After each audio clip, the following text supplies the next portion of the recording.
Welcome to the Be Student Podcast, and thank you for joining me. On today's episode, we sit down with Scott Millson. We talk about his B side, some of which is curiosity, and some of which is his start in the Navy, where he learned the frequency of excellence. We hope that you're going to enjoy this episode. It's a good one, so let's get started. Today's guest is Scott Millson, a mostly retired professional with roles in the United States Navy, COO, entrepreneur, mentor, and more. His new book, The Frequency of Excellence, is going to be some of the subject matter that we cover today, but we're going to go to Scott's B-side and explore how he got the way he is and how he's helping others achieve excellence. Scott, welcome. I'm so glad you're here today. Thank you so much for having me. I appreciate it. So on this podcast, we explore the B-side to people's records. We hope that the young people listening know what that means, but I'm thinking of a 45 that had kind of like a hit by the Cars on it. Yeah. And then the record company says this is what the hit is. And then underneath is the one they felt passionate about. Yep. So that's what we want to explore with you today. I know your new book has just come out. Yep, so what has that been like? Unbelievable. Kind of beyond anything I had hoped it would be. But it was a great process to write it. Okay. It was a great process to launch it. And my whole objective with it was, look, I'm not going to write a New York Times bestseller. But the idea was, well, yeah. Unless my mom bought a lot of books. But I just really wanted it to kind of launch into the speaking career because that's kind of what I'm looking to do with the B-side and it's what I'm looking to do kind of do in this second curve of my life. Well, that's so exciting. We want to talk more about that. But what interests me is how we have life experiences that really lock in a trajectory for our lives. And when I was researching and thinking about this time together that we have, I'm really curious to understand how that first experience of young adulthood shaped that trajectory of your life. And I can't think of a better way to sort of bake excellence into your adult life than starting with the United States Navy. Can you talk about, so we're going to talk about the frequency of excellence and how you get there. But for me, we have a lot of young listeners and I want them to think about what's getting locked in right now, either good or bad, that's going to help shape the trajectory of their lives. I went to work for a Fortune 50 company right out of college and I really didn't want to. I wanted to work for a nonprofit and change the world. And my mom said, nope, you need to work for a blue chip company first, learn that, and then you can do whatever you want. And there were things I felt were very straitjacketed about that experience and that were clunky and heavy corporate decisions that move the way an aircraft carrier turns. But the sad part is I'm copying a whole bunch of tricks from that playbook at this stage of my life. 100%. And I learned what I worked for Merck and Company, what they called the Merck way of doing things. And I was like, oh, this is so dumb. And then now I do things the Merck way 30 years later. Yeah. Talk to us about baking in excellence in the Navy as a young man. Yeah.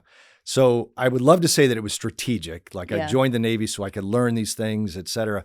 It really was a defense mechanism on my side to join because I had to deal with my parents and they had to deal with me and my brothers. And that was, we were going to go to college. That was the expectation. Right. But that we were going to pay for 50% of it. Okay. So that was their deal. Like we have the means.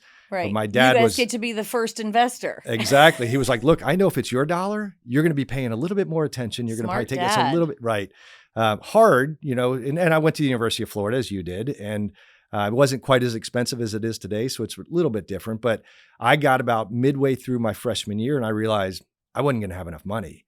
And so I got a fateful call from a naval recruiter and out of the blue called my mom, and my mom was very hesitant to pass along that message, but she did. And I called the recruiter back and he offered me an opportunity to join, and the rest was history. And so I entered into. Did you do ROTC? No. So it was a unique program. It's called the Sea and Air Mariner Program. And so I went between my freshman and sophomore year of college. Okay. Went to boot camp right down the road here in Orlando, RTC, NTC. Oh I was one of those people walking around in their dress whites that y'all used to probably look at. All right, we're going to come back to that in a minute. I love it. Okay. Yeah. So I went to boot camp there. Between freshman and sophomore, went to a Navy school there, returned to college and went back to school, and they helped pay for school and gave me a stipend, and I joined the reserves. And so I really started drilling weekends every weekend. Every once a month, I'd have to go do the drill weekend. 2 weeks in the summer, would have to go out and do something in the fleet, and was on a carrier. So did get to experience that. Wow. But it was transformative. I mean, it really was. Like I said, I would love to say that it was strategic, but the things I learned there in leadership, in hard work, in just doing whatever it took to provide for me and ultimately for my family was transformative. And so that really laid a great foundation for me. I couldn't have asked for a better first employer. So it's funny because I look at when I was the college age that we're talking about, I felt sorry for the people in the military. I was like, oh, that looks so unfun. You don't get to pick your outfit and you got to be in the sweaty drills every weekend. And that looks really unfun. The most successful people I know now had some part of either reserve, academy, or active duty service. And there's a common thread that sits amongst all of those people that there's a there to those people that is unique. And I was really looking forward to kind of drilling down to silly stuff like how is it that every time I see somebody uniformed in a dress white, there isn't a speck of dirt, there isn't a wrinkle anywhere, there isn't a blade of hair out of place. How do they get, particularly, and I don't mean any disrespect, young men to show up that clean, right? How does that happen? Does it happen by degrees, or is it just you walk into a penumbra of that and it just starts from the beginning? Tell us about how that happens, because I think that's a thing that we call culture in business, right? And we've heard Peter Drucker say over and over again, culture eats strategy for breakfast, right? So if you've got the right culture, it doesn't matter how many men you've got on the battlefield. If you got the right culture, you'll get them to do what they need to do, right? Men and women. And so talk to us about that acclimatization that happens when you first start with the Navy to where everybody's walking in step, not a blade of hair out of place, all of that. How does it happen? Yeah. It is a cumulative effect. So, but they start day one. So like when I showed up at Orlando RTC, now Baldwin Park, the very first thing to do, shave your head. Now, I had hair back then, so I don't have it now. But the first thing to do is strip you down, and they shave your head. Literally strip you down. No, I strip you down, like trying to tear you down to your core. And how does that feel? It's shocking. It's shocking. I mean, I knew going into it that they were going to shave your head, but so they prep you for that. Yeah, you kind of know, and you've watched enough movies. And I mean, shave your head like no hair or nothing. Buzz cut. Buzz cut. I mean, it's pretty much down to the nub. I mean, there's no guard on it. There's no 1, 2, or 3 guard. It's a flat out, just full on shave. Okay. Funny thing is, I went into it. I got myself a flat top before I went because I thought maybe they won't make. Well, come on, Arsenio Hall had one on late night back then. That was pretty cool. They still shaved me. So, but they do that. They take your clothes away and they give you dungarees that you're going to look like everybody else. Okay. If you're wearing glasses, they take away your glasses and they give you what we call birth control glasses. You can read into that. And everybody wears the same. So you literally start off, everybody looks the same. Everybody, acts the same, behaves the same. And they're just kind of, drilling into you. There is one story that I tell in my book, and that is, it was the first time I kind of really saw excellence, and it was taught to me. And it was when we were learning to fold underwear. And so about the second week, we were handed a binder and they said, okay, we're going to learn how to fold our clothes. What? And I thought, that's nuts. Like, this is so over the top controlling. And we're folding our dress whites, our dress blues, our dungarees, and our underwear. And I remember finishing that and I said, Chief, why does the Navy care how I fold my underwear? And he looked me dead in the eye, and I'll never forget it. And he looked at me and he said, how you do anything is how you do everything. Yeah. And that was the beginning of that. So that's that indoctrination into, you need to be an excellent. And the way he told the story is, he said, look, when you go out into the fleet, if you're pre-flighting a naval aircraft and you kind of go at this halfway, lives are in danger. Property is in danger. We can stop this podcast right now just based on that, right? Like, this is so key. And my mother used to say, the little things don't mean anything, they mean everything. And I get obsessive about little things at my office, and I'm very, very grateful because I have a team who share that obsession with me. And, yesterday I thanked our support team because they tied tiny little bows on, 200 cello bags of stuff we just put in bags for a conference. And I said, I want you to know what that means to me. Mm-hmm. It meant that people spent more time on our brand because of the way you did that. And they were able to engage at this level because of you, right? And it's really important for people to understand how that stuff relates and pushes through.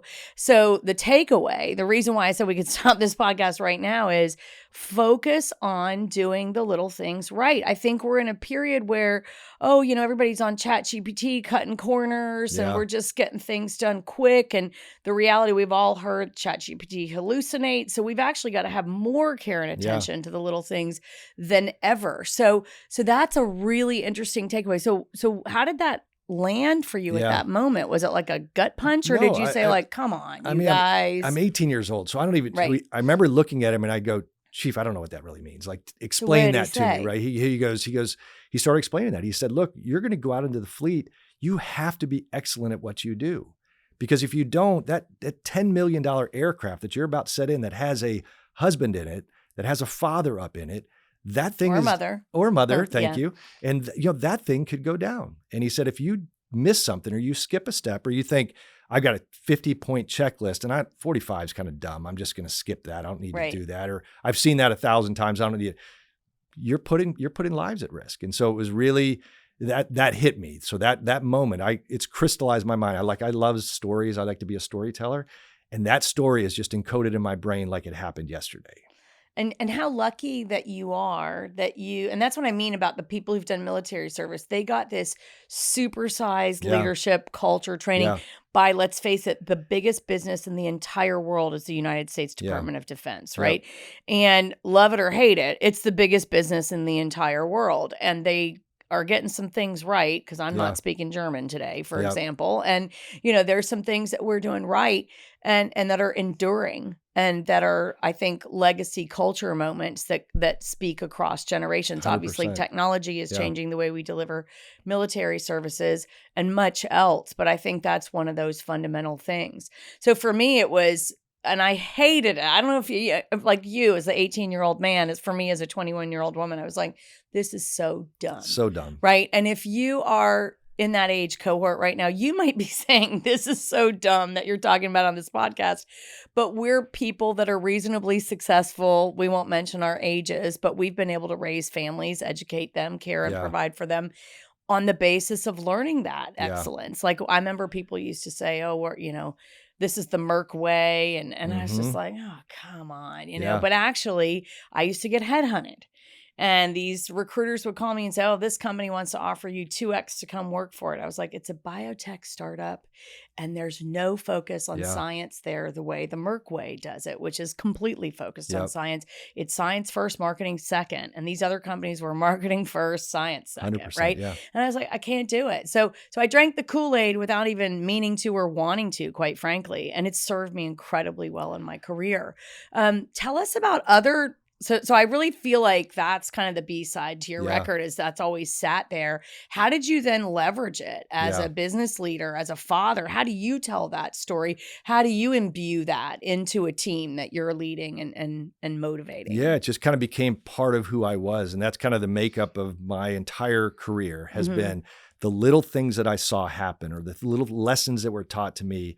I just grabbed that. And I used to call it my leadership mosaic. The working title of my book for a long time was the leadership mosaic. And I am made up of all those different experiences that I had, and they kind of become part of who I am. And, I think where I am now in my life is I want to share those with others. And so that was kind of the whole idea of the book.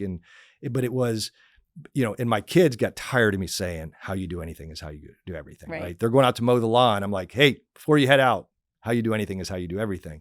So do that to the best of your ability. And, and so and look, you'll get smarter later. Don't worry, Scott. You'll get smarter a little bit later. I think they have to be 30 for us to be smart. I'm not sure what age. I just had my oldest get 30. So are you smart now? No, not yet. Not yet. Okay. Maybe it's 35 with him. Keep at it, buddy. But just there is that's coming, hopefully. But no, I think there is acknowledgement, I think, from them, like, Dad actually was onto something there. So I have had a little bit of those conversations. Good for you, Dad. Yeah, I'm getting there slowly, slow wins, little bitty wins here and there. Yep. But so, anybody that I've ever led, et cetera, that was kind of my mantra. That was one of the things that I would try to, impress upon the people that were working with me is it's these small little acts, when you're writing a letter to a client, be careful with the words that you choose. Be careful to make sure there's not misspellings, that it's formatted well, that you come across the way that you intended to, because that little act has a big impact. And so, well, and even better, handwrite it on stationery with your name on it, right? And make sure the paper quality is good, and make sure that it's, we focus on all those little things. I remember somebody showed up to an event that we had, and they said, it's like all these name tags are laid out with a ruler. And I said, well, they are. And they said, I can't believe that. I said, well, that's your name there, right? And this is our chance to welcome you. This is our first impression moment. What would you think if they were all laid out willy-nilly? I mean, we get kind of accused of overdoing it, and guilty as charged. But I think, and that's not my thing. It's funny. My team have a joke that they want to get me an embroidered hat that said, I don't do details, which is really hilarious. But I do know that I need to hire people who do details. So if you're listening to this and you're like, I'm not really a detail person, make sure you're next to people who are, right? But, in leadership, it kind of sets the shadow of a leader sets the culture. And so that is your desire. You may not be the person that's lining them up with the ruler out there, but they know that that's what you appreciate, that's how you want to present the organization. And so you're setting that culture, and they see that and they act on that. And they'll say to me, what flowers do you want at this? And how do you want this to go? And I'm like, I do have a vision for this. And I do want these details taken care of. And when I started at our organization, there was a little bit of a gravitas gap. We weren't quite hitting all of those details. And I really quickly kind of wanted to make sure that we were hitting those details so that we were telegraphing to people, we're under construction, we're making something new and taking it into another direction. All right. So now you've been this successful business leader and you're in this mentorship kind of portfolio stage of your career, sharing some of your wisdom. Let's hear what some of the hacks are. How can we bring this? Tell me about the idea of frequency of excellence, and tell me about this title for the book, how the book came to be. Yeah, the title was the most difficult thing that I had. My book has 65,000 words. Coming up with those last 3 for the title was painful. How did it happen? I was smart enough to know that I needed the help of others. Kristen, my wife, for a while was my sole sounding board. And I would come downstairs after writing for it, and I would say, what do you think about this one? And she'd be like, she's a pretty awesome lady. I like her a lot. So that's good. All right. So she was kind of that initial sounding board, but over time, I think I was wearing her out too. She was like, okay, let's move on from this. Pick one and let's go pick with one. it. And I wasn't feeling it. And so I surround myself with people always smarter than me. And you probably know Ron Boucher so Ron Boucher is a longtime friend, had helped with a nonprofit that I run. And so I've always appreciated his creativity and his mind, because it's way different than mine. So I started picking his brain, and I grabbed Ron, and I grabbed a woman who is a poet laureate in town, and Susan Lilly. I don't know if you know her name. She was a Trinity Prep teacher for many years, taught AP literature. And so I grabbed her and I grabbed Ron, and I said, I need you guys to come alongside me on this. Because Kristen's worn out and she's tired. And so I just needed that different perspective. And so sitting down with them, and I remember we went to First Watch right there on Orlando Avenue. And I said, we're not leaving here until we have a title. But I think you're practicing something that's another great hack, especially for our young listeners. Put together a personal board of directors. Put together that group that can be honest, that can help bring out the best in you, that understands what's authentic to you. And I think that's what you did here that was so effective, right? Yeah, I think throughout my life, anytime I'm going to do something new, I want to surround myself, whether I'm reading a book, so I may not know the person, but I want to read a book and I want to talk to like 10 people that have done something that I want to do. So when I launched my firm, I sat down with a ton of people, and many of the people you would probably know. And I just said, you've launched a firm, you've grown a business. Tell me how to Tell me where the landmines are. Tell me what I should be expecting, because I don't know how to look around these corners yet. Back to the title, John Rivers is a very good friend of mine. John and I were in a small men's group, and he used to talk about this frequency of kind of turning the dial back to the B side. If people can remember back, there was a tuner on that right-hand knob of an AM FM radio. And you had to be just on the right frequency for the music to come through clearly. Correct.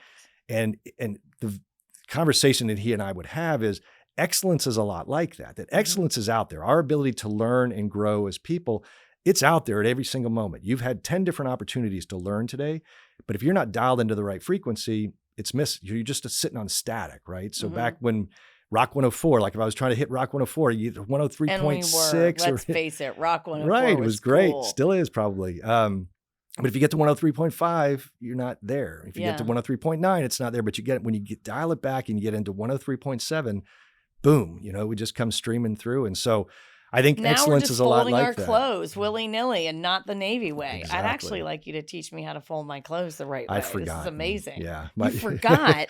I didn't want to continue to fold my underwear that way. So Kristen will tell you it's really much just put that and kind of throw it on the table. So I've probably forgotten a little bit about that. So what are some of the keys to tuning in, right? So I think we're living, and you talk about this in the book, in a highly distracted and distractible environment. And I feel like it's harder than ever for me to pay attention. Yeah. And it's really hard for me to remove all the distracting elements in my life. And there's things constantly competing for my attention. Yesterday I counted up how many texts I got. And it's over 100. That's crazy. And almost all of them are asking for a response. Yeah. And then I have the same quantity, if not more, in email, and then calls. Yeah. And actually the way you cut through young people is to actually call somebody now, because there's so much clutter in your print-based communications. We come full circle. And then I've got 6 social platforms that I monitor. And it's just, I just feel like that's what I do at the end of the day now, where I used to read myself to sleep. Now I monitor myself to sleep, all my communications. So one of the things you talk about is that you have got to dial in and pay attention to these frequencies. Help everybody listening to this. How do you do that better when everything is so distracting? Yeah. So it's funny. I kind of went about the speaking a little bit differently than most people. A lot of people speak first and write a book second. Mm-hmm. I kind of went about it the other way. So I wrote a book first, and then I'm kind of getting into speaking. And there's pros and cons to it. I think one of the things that was a benefit to me, although I missed the fact that this wasn't in my book, is when I started talking about it, I was getting that question. People were like, okay, so that's great. How can I dial in? Like, how can I tune in? And so I developed this framework that I call the B5 framework. So it's 5 B statements. And this is not in the book because it's, again, one of those things I kind of came about afterwards. But the B5 framework is basically to be intentional. Okay. So this is like, how can you dial in? How can you tune in? And so it's to be intentional, surround yourself with people that are going to be better than you, right? So throughout my career, I've been really blessed to be working with people like your brother and others, and who are really gifted at what they do. And I just had to be smart enough to watch them, to listen to them, to learn from them. And so to be intentional, when you surround yourself, if you want to soar with the eagles, you can't run with the turkeys. And so you got to surround yourself with the eagles. And then when you're in that environment, you got to be present. So it's overused today, but be present with people, lock in on them. How do you get more present? We're going to come back to the other B's, but how do you get more present? Yeah, it's really hard, especially today, because while we're sitting here right now, my phone is sitting over there and there's probably 5 text messages. Right. And you kind of need to set that aside. I met a gentleman who is an improv comedian, and he was really drilling into me this improv mindset. And I was like, well, tell me more about that. And he just said, when you do improv, you have to be locked in. If you and I were going to sit here right now and try to do some improv, I have to be locked in on every single thing you're saying. I can't be thinking about those texts. Right. I can't be thinking about that email or what I have to do later in the day. I have to be locked in on you. And that mentality, I think, is really cool. And so well, that's actually one of my favorite things about this podcast is how much I have to focus on these conversations when I'm in them. And they feel so enriching. Yeah. And I feel so animated and alive doing this. Right. Okay. So that's a great hack. Yeah. It's really good. And he actually gave me it was kind of a fun game. He said, he calls it the last letter, first letter. And he does this while he's ordering at Starbucks. Yeah. Whatever, if you and I were talking, whatever last letter is that you finish a sentence with, I have to begin my sentence with that next letter. And I was like, so that was R. And he made me do that. Really, Scott? There we go. I exactly. did it. Okay. Right. And so he did that with me, and it was just like, wow. And of course I failed at it miserably. He was great at it, but it's just that mentality of like really focusing on what people are saying and listening intently. Okay. The other one is be curious. And so when you're with somebody and you're present, be curious. And so when they do something, follow up and ask 3 questions. Like, why did you do that? What was your thinking behind that? Like, have you experienced that before? Like, what caused you to want to do that? then you understand what's behind it, not just the surface level, but you're digging deeper. And so that's a big one. That whole Ted Lasso, be curious, not judgmental. And it's a really good hack for somebody when you're talking to somebody is be curious and go, I wonder why they did that, and ask them the questions. And how do you flex your curiosity muscle and build it up? Yeah, I have a belief that God gave us 2 ears and 1 mouth, and I try to speak less and I try to listen more. And, so if I can ask an open-ended question of somebody that just helps me understand them and not stop talking for a bit and just sit there and listen to them and be curious with them, it pays dividends every single time that I do it. So here's another takeaway, I think, for our listeners. As AI becomes more of our operating system, our default operating system, we have to show up with more and more humanity in the prompts that we're giving it. Yep. And I don't know if you've ever asked AI to make something warmer sounding. It's really sad. Take out the M dash. Yeah, it's really, take out the M dash and also make it warmer, right? I mean, it's sad. It's just like struggles completely at doing that. And I'm reminded of my very good friend's son who just graduated from Berkeley and with dual degrees in applied math and computer science. And so is a super big tech hotshot. Yeah. And he goes to work for Amazon. He's been in this anointed internship for 3 months and he's killing it, solving some server problem for them or whatever, cloud-based. I don't know. Will never understand. Some gizmo. I don't know. Anyway, and it's interesting because they do a 90-day check-in with him. And of course, they can see from dashboards whether or not what he's doing is working. And of course it is. But they don't want to know what his output is. They want to know what his input is, right? So the hiring manager says to him, or his supervisor says to him, what prompts are you giving the AI? Because she wants to learn from this hotshot intern, right? Because she's smart. So flexing and building our curiosity muscles is going to be the key, I 100%. think, to how we guide this tool to land the plane where we need it to land, right? And not on some weird thing that makes us sound all like cyborgs, or gives us some incomplete response that we've asked for. But really trying to be curious so that when it's time to give the AI the right prompt, we're showing up with the right level of curiosity to do that. I think everything else that's task-based is just going to be left to the AI. And the way young people, I think, can differentiate is on curiosity. Any other thoughts or tips and tricks on curiosity? I just think, I think it is a important part, almost critical, I think, of where we are today in human interactions and building relationships, right? Because AI is going to change the world, and it already has, and we're kind of in the midst of that. But I think the one thing that it can never replace is relationships, that human relationship.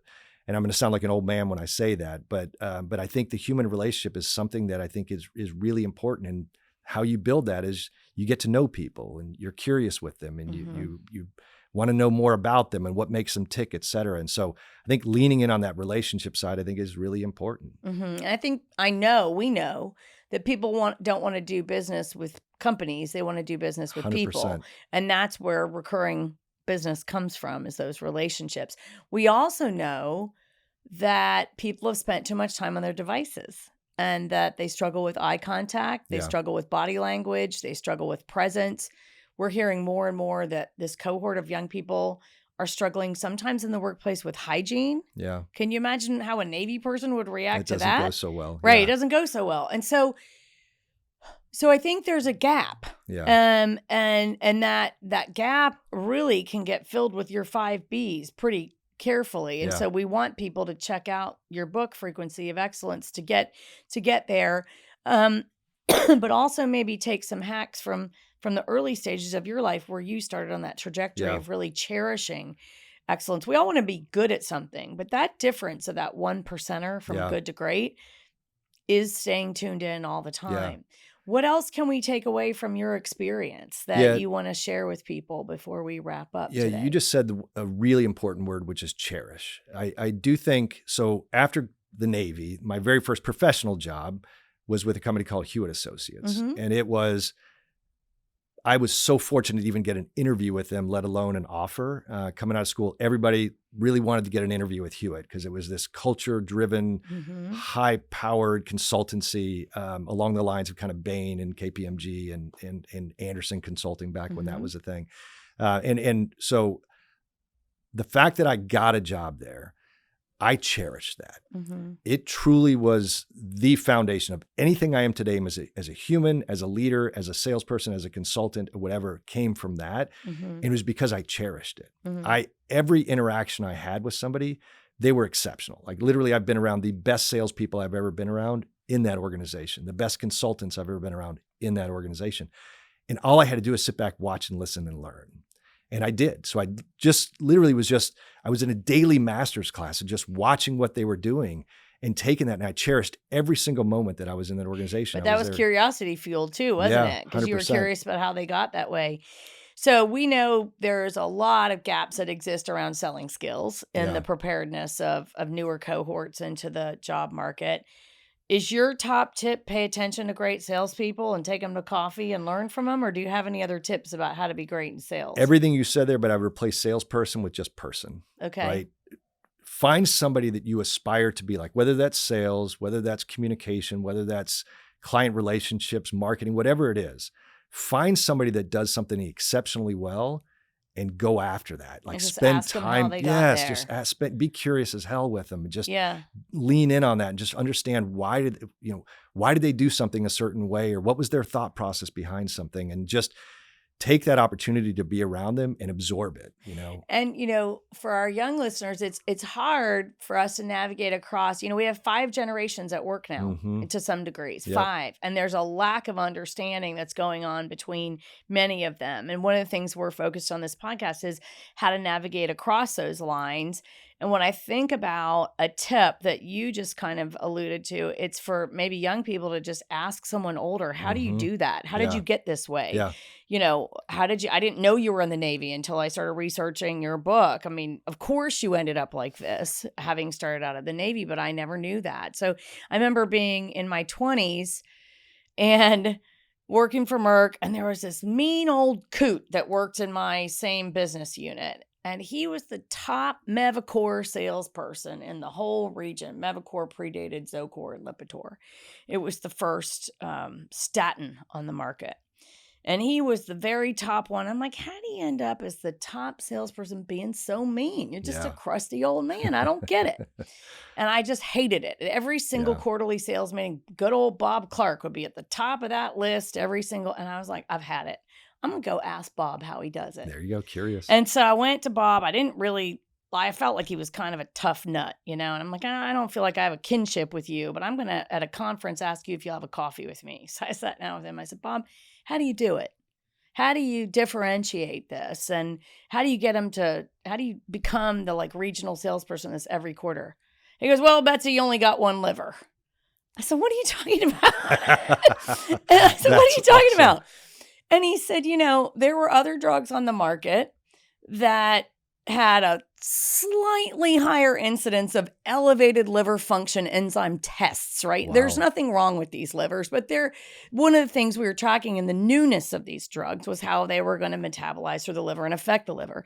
And all he did was plant that tiny seed of doubt that if you used his competitor, you could blow out your patient's liver. Yeah. And he was a good old country boy from Hickory, North Carolina. Again, how we're leading the regional sales competition from there, I don't know, except for it's Bob Clark saying you only got one liver, right? Yeah. So I think that is a perfect testimony to how you can learn from someone that I'm in my 20s. I think Bob was close to 60. Yeah. I thought, what does this old man know about anything, right? Turns out a lot, right? Well, and I would bet that you entered into that thinking that what he had was this great product knowledge. Maybe he was exceptional at how he described these things and he knew the chemical compounds of it. And I think as young salespeople, and even as older salespeople, I think sometimes we get so caught up on our solution and understanding product knowledge. Problem knowledge is way better than product knowledge. Yep. And as a salesperson, if you can understand that and recognize that I need to understand what the client's problem is, then I can sell them something. But if I don't know what their problem is, I can push and talk about chemical compounds, et cetera. You're not getting anywhere. But if you understand the problem, and the problem is doctors are super risk averse people. Yes. And so if you can show them how their risk 100%. profile is less and their patient gets better, Yeah. they're going to win all day long, 100%. right? And that's all Bob was doing. So I love that you have that passion for that as well. We may have to have a follow-up session focused on just sales. But when we think about your B side of the record, how would you describe it? Yeah. So I read a great book about 4 or 5 years ago called From Strength to Strength, Arthur Brooks. I don't know if you've read it I yet. love Arthur Brooks. Yeah. Brilliant. Like I love listening to people that are just so wicked smart, yourself included, but like just listening to people that have such knowledge and such a passionate way to describe something. So I loved that guy for a while. And then I read his book From Strength to Strength, and that gave me my B-side, what I call my second curve. So he talks about in that book that in our lives, we have 2 curves. The first curve is we're building resume virtues. You and I have done it, success-driven. We're trying to become the next X, whether that's president or whatever, senior person, and be the best salesperson. We're striving to be the best. And it's tough. Like we're pushing really hard and there's a lot of things in our wake and we're spending more time in the office than we probably would like, but we're striving for that excellence.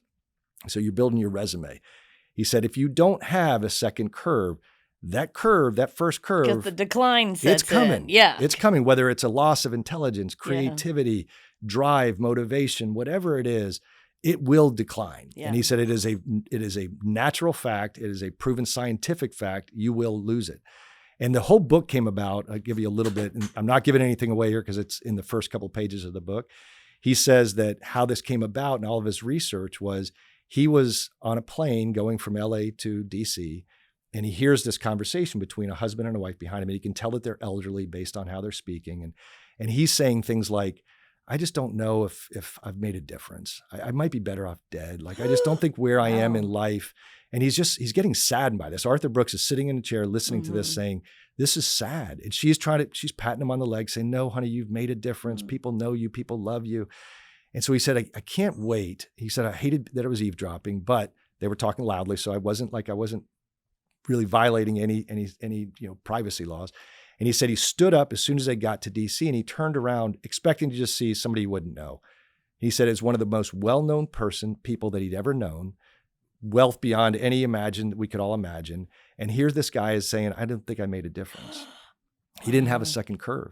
And so it set Arthur Brooks on this journey to learn more about this and the 2 curves. And so I read that and I was like, I kind of, not that I felt like I'd be better off dead or anything like that, but I just felt like I needed to have that second curve. And so for me, that, he talks about the second curve is we're building our eulogy virtues. Wow. So okay. First one, we're building our resume virtues. The second one, we're working on our eulogy virtues. And so that's really, it was my B-side was, what am I going to do as I retire, as I kind of move on from the professional world and I'm striving for all those accolades and positions and titles and everything else. What am I going to do in that second curve? Right. And so that was the genesis for the book. Really kind of came out of that. Well, I love it. To get more information about how to connect with you to speak or about your book, where can they find that information? Yep. So I'm on the web, so scottmillson.com. That's MILLSON. So you can go there. I'm on LinkedIn, putting out different things, putting different content out there. And the book is Frequency of Excellence. We hope you'll check it out. Scott Millson, thanks so much for being with us today. Thank you for having me. For more, like, share, and subscribe to the B Student Podcast. Thanks for joining us today.